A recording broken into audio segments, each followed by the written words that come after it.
मुंशी प्रेमचंद की कहानी शांति। शांति का अध्याय 1। स्वर्गीय देवनाथ मेरे अभिन्न मित्र में थे। आज भी जब उनकी याद आती है तो वह रंगरेलियों आँखों में फिर जाती है और कहीं एकांत में जाकर जरा रो लेता हूँ। हमारे बीच में 200-250 मील का अंतर था।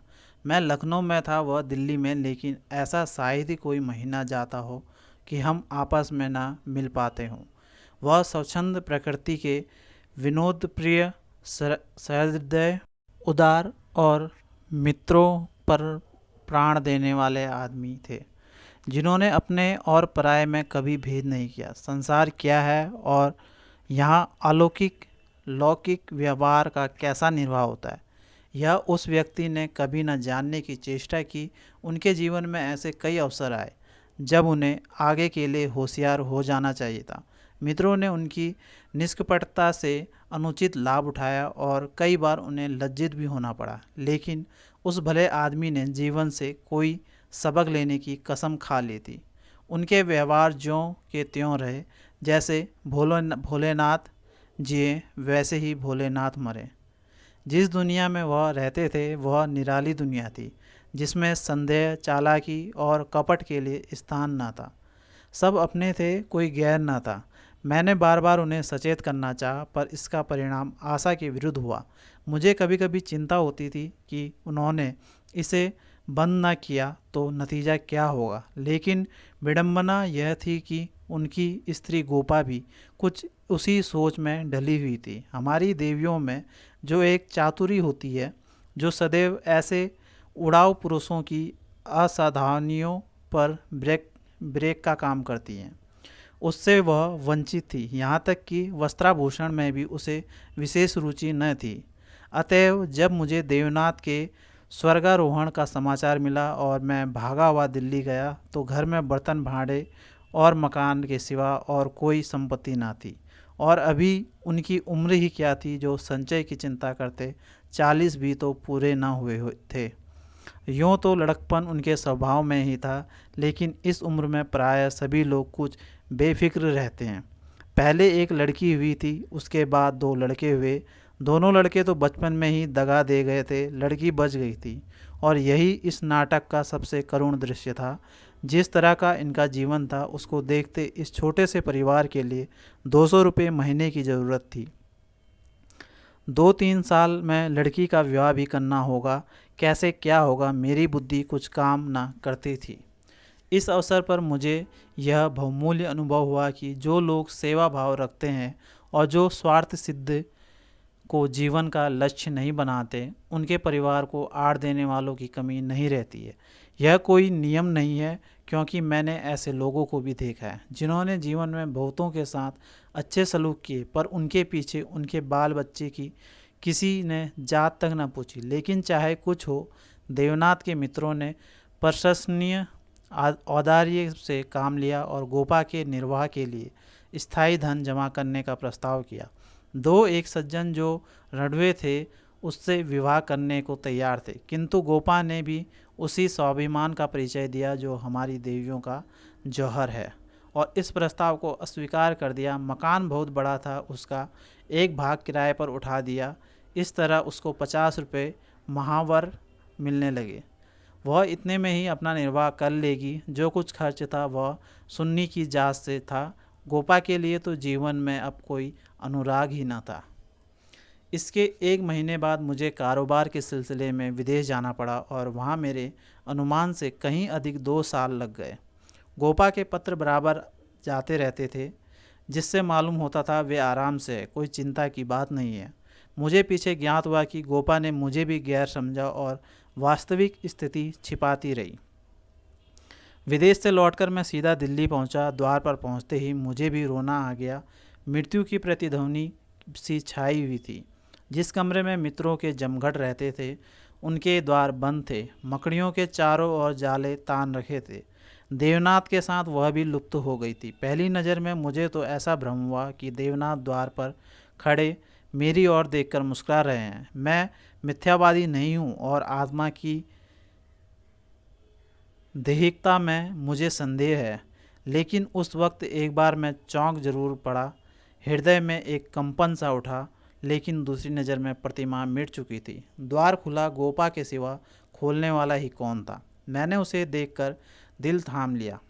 उसे मेरे आने की सूचना थी और मेरे स्वागत की प्रतीक्षा में उसने नई साड़ी पहन ली थी और शायद बाल भी गुथा लिए थे। पर इन 2 वर्षों के समय ने उस पर जो आघात किए थे उन्हें क्या करती। नारियों के जीवन में यह वह अवस्था है जब रूप लावण्य अपने पूरे विश्वास पर होता है, जब उसमें अल्हड़पन, चंचलता और अभिमान की जगह आकर्षण, माधुर्य और रसिकता आ जाती है। लेकिन गोपा का यौवन बीत चुका था। उसके मुख पर झुर्रियाँ और विषाद की रेखाएं अंकित थी, जिन्हें उसकी प्रयत्नशीलता, प्रसन्नता भी न मिटा सकती थी। केसों पर सफेदी दौड़ चली थी और एक एक अंग बूढ़ा हो रहा था। मैंने करुण स्वर में पूछा, क्या तुम बीमार थी गोपा? गोपा ने आंसू पीकर कहा, नहीं तो मुझे कभी सिर दर्द भी नहीं हुआ। तो तुम्हारी यह क्या दशा है? बिल्कुल बूढ़ी हो गई हो।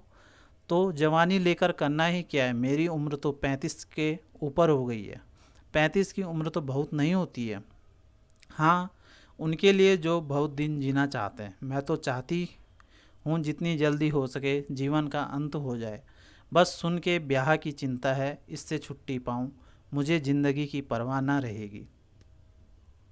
अब मालूम हुआ कि जो सज्जन इस मकान में किराएदार हुए थे वह थोड़े दिनों के बाद तब्दील होकर चले गए और तब से कोई दूसरा किराएदार न आया।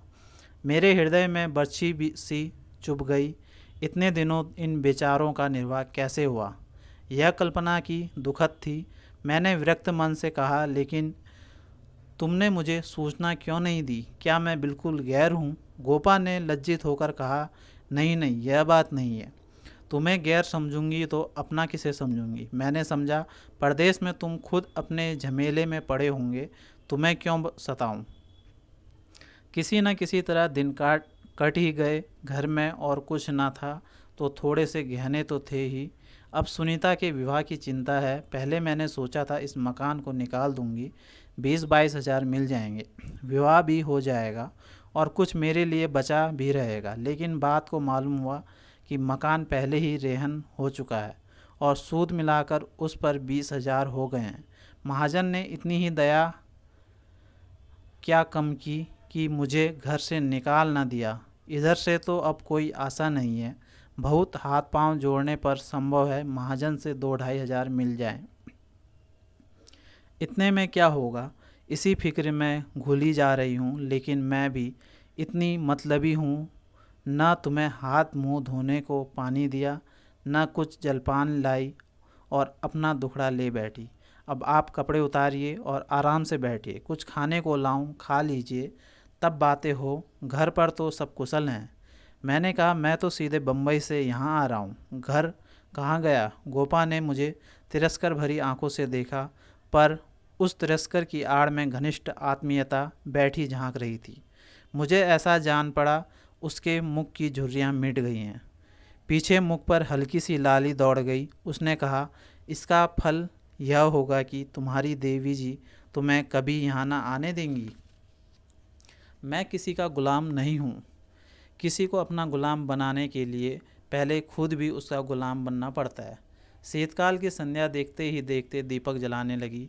सुन्नी लालटेन लेकर कमरे में आई। 2 साल पहले की अबोध और कुस्तनु बालिका रूपवती युवती हो गई थी, जिसकी हर एक चितवन, हर एक बात उसकी गौरवशील प्रगति का पता दे रही थी। जिसे मैं गोद में उठाकर प्यार करता था, उसकी तरफ आज आंखें ना उठा सका, और वह जो मेरे गले में लिपटकर प्रसन्न होती थी, आज मेरे सामने खड़ी भी ना रह सकी। जैसे मुझसे वस्तु छिपाना चाहती है और जैसे मैं उस वस्तु को छिपाने का अवसर दे रहा हूँ। मैंने पूछा, अब तुम किस दर्जे में पहुँची सुन्नी? उसने सिर झुकाए हुए जवाब दिया, 10वें में हूँ। घर का भी कुछ काम काज करती हो? अम्मा जब करने भी दे।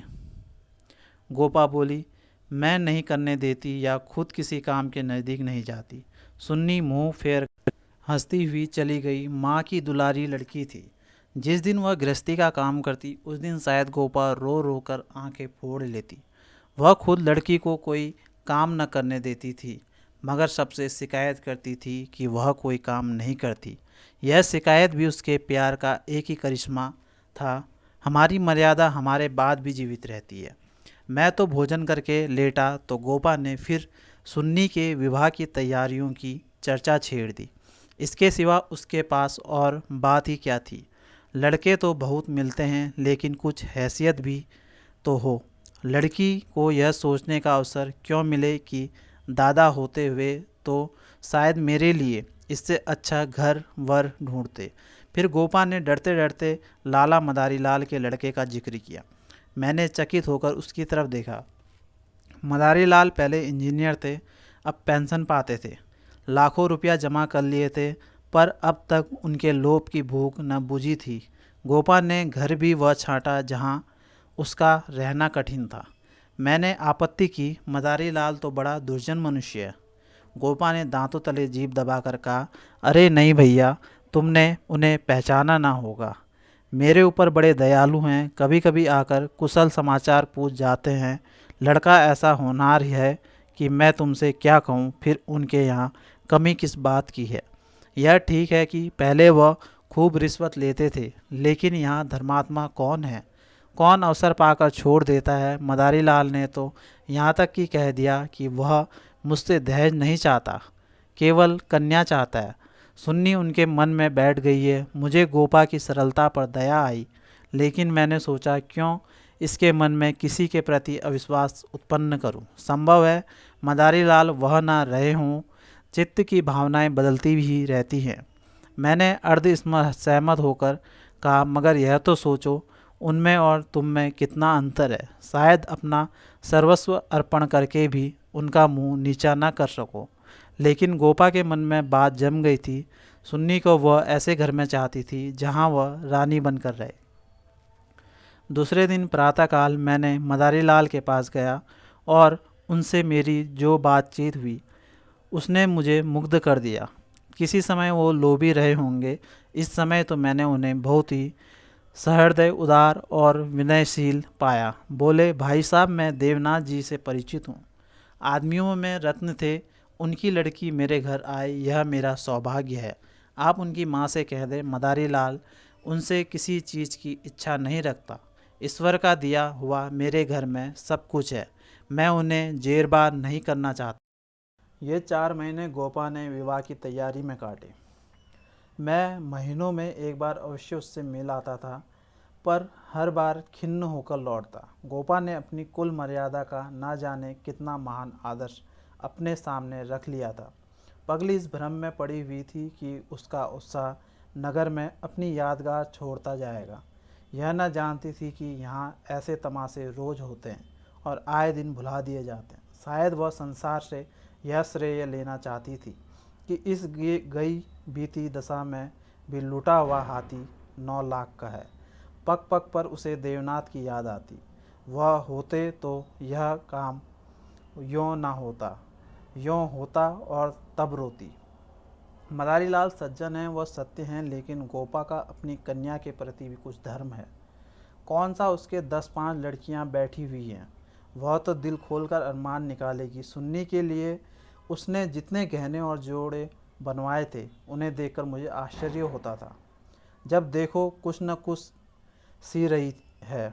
कभी सुनारों की दुकान पर बैठी हुई है, कभी मेहमानों के आदर सत्कार का आयोजन कर रही है।